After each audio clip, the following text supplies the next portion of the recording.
दुलाराय बर' फरायसा आफादनि जि दाबि बे दाबि बायदियै बड'फा उपेन्द्रनाथ ब्रह्मनि मुङै गोदान दिल्लीयाव मोनसे लामानि बिमुं होनाय आरो स्टेचु गायसननाय बे दाबिखौ मान होनानै भारतनि गाहाय मन्थ्रि नरेन्द्र मदि बिथां, भारतनि नखर मन्थ्रि अमित शाह बिथांमोननि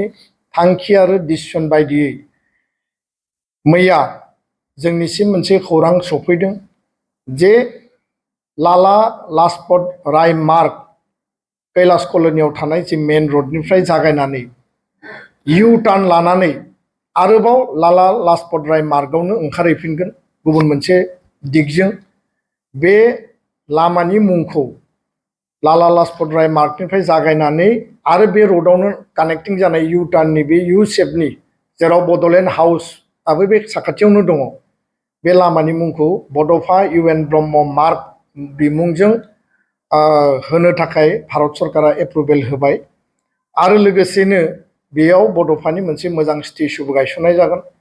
खोब खम समनि गेजेरावनो बिनि बेखेवनाय आरो गायसननायनि खामानिया जागोन होननानै भारत सरकारनिफ्राय मिथिहोनाय जादों आरो बेखायनो भारतनि